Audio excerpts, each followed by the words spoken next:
Yo, what's going on, guys? Mush back at it with another video. Want to give you guys a heads up on a free Steam PC game that you can get right now. Little bit of a workaround to get it right now. It's not actually free, like live on the store page, but it literally takes 2 seconds. You just add the game to your wish list and you should be able to add it to your library, no problem. Alternatively, you can utilize SteamDB and that'll work as well. But we'll talk about that. On top of that, we'll go over the freebies over on Prime Gaming, and I do want to highlight 2 major titles that have just dropped on Steam and PC. One yesterday, one today. Obviously, one of them I've been blazing non-stop. There's a free demo available on that as well, so we'll talk that at the end of this video. But right off the top, the Leviathan's Fantasy is available for free. Now, if you actually go onto the Steam page, it won't say free, but all you have to do is add the game to your wish list.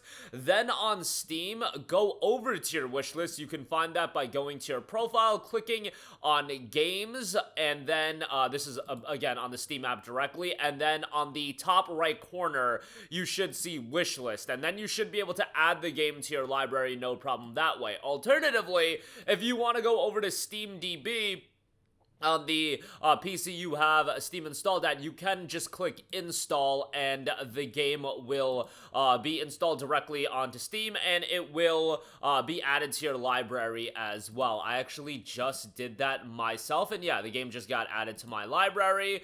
I never plan on playing this game. I'm gonna just be real with you guys, so we can go ahead and uninstall that right now, and yeah, the game will be available for you that way as well. So yeah, go ahead and check that out. Oh my goodness, okay, I just misread it. I thought it said it was 155 gigabytes. It's 15.5 gigabytes, so nothing too crazy as far as that's concerned. So that's how you get the game to install. Again, by the time you guys watch this video, maybe they'll change it and it's just visibly free, but as I'm recording this video, that is the case. This is a simulation game. You'll manage your Cloud City, recruit adventurers all over the world, take them for exploration, obtain resources and blueprints, construct buildings, make equipment, produce items, so to develop your city into greatness together with your adventures. The game's got a mixed reception, 113 reviews, 60% positive.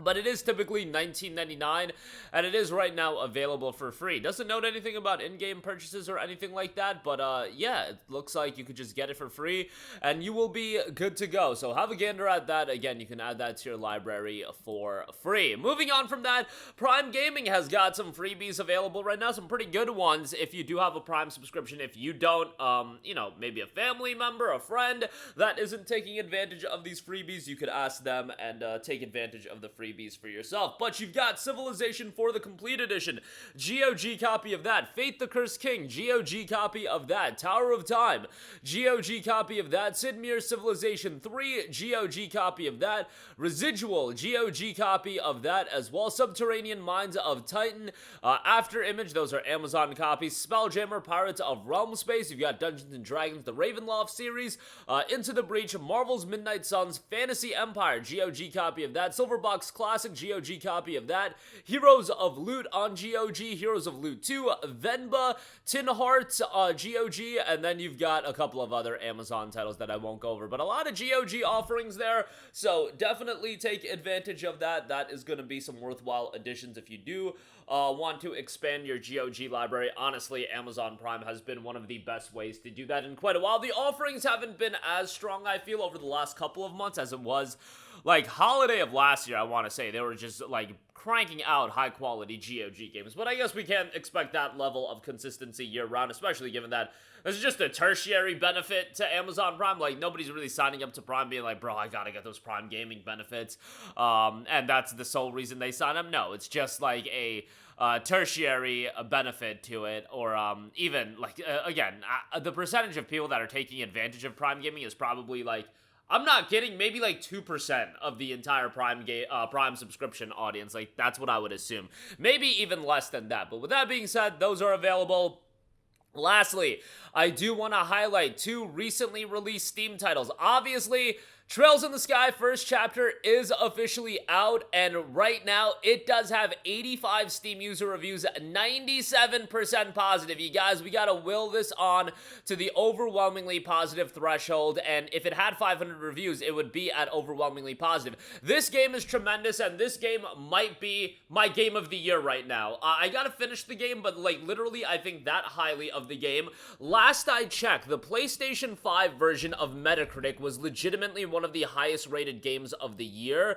Let me go and check that again. It is literally a 90 on Metacritic. However, it is only on 7 critic reviews, so keep that in mind. Like, the score is going to fluctuate, and games like Trails, Legend of Heroes, they're always going to fight an uphill battle. That's just the reality of these niche JRPGs. It's not going to get nominated for Game of the Year.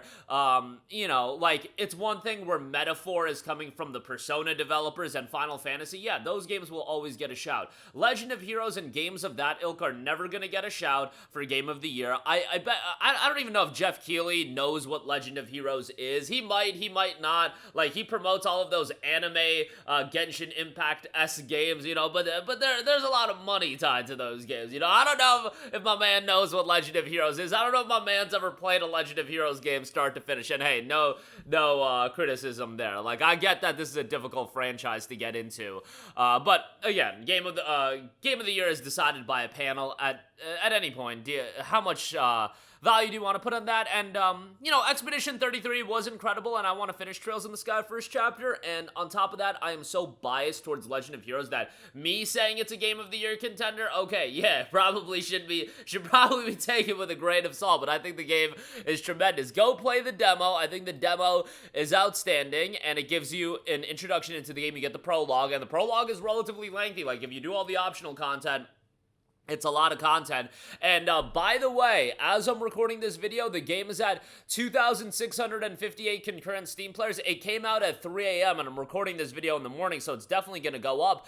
But that would make it the most concurrent played Trails game in Steam history. Obviously, this game is one that's going to sell well on Nintendo Switch and PlayStation. PC is probably, I would imagine, going to be its third performing platform.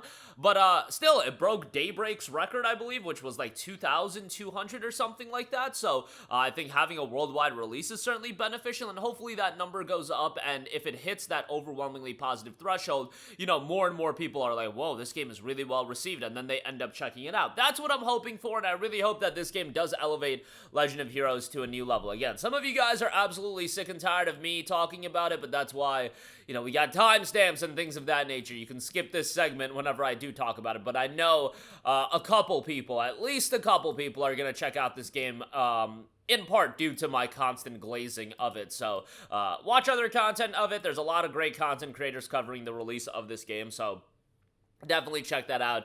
And yeah, 97% positive. Hopefully it gets 500 reviews and it hits overwhelmingly positive. And then lastly, Dying Light the Beast is also out, $59.99, and this game's at 83,000 concurrent players, so doing pretty well, all things considered. I actually want to check something. What did Dying Light 2 peak at? Because if it beat Dying Light 2, I think that's a pretty good spot to be at. Dying Light 2 had no sort of Epic Game Store exclusivity.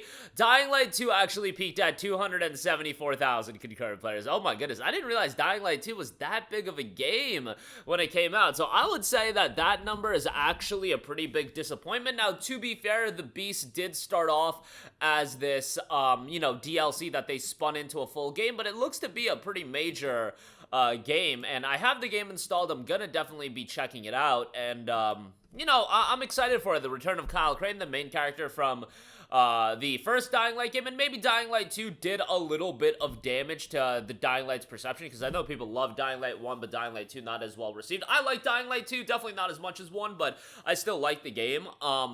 And we'll see. At some point, I imagine they'll do a Dying Light 3, and maybe with that 3 on Dying Light, it'll do a lot better than this one. But 80,000 or so players, I still think that's a pretty decent number, all things considered, but given how big of a drop-off that is from Dying Light 2, I would say that's a pretty decent disappointment. But there are so many games coming out that I think some games are just gonna underperform. And I'm saying this game's underperforming while at the same time glazing a game with 2,600 concurrent players. But again, it's all relative.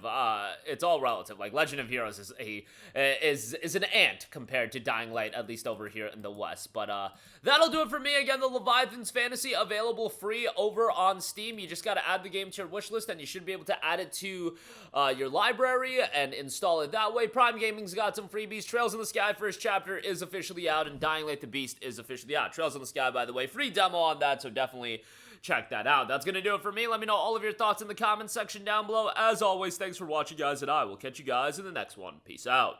Hey, what's going on, guys? Mush here again. Hope you enjoyed the video. As you guys might know, YouTube's notification system is sometimes a little bit wonky, even if you're subscribed to the channel. Maybe you're not abundantly aware that I uploaded a video. To remedy that situation, make sure you hit the bell notification button. This way, whenever I upload a new video, and I try to upload as consistently as possible, you will be notified directly of the upload, and you can watch it as soon as it goes live. I would really appreciate if you guys hit that button so you can stay up to date with all of the content I'm posting. But as always, guys, thanks for watching, and I'll catch you guys in the next one. Peace out.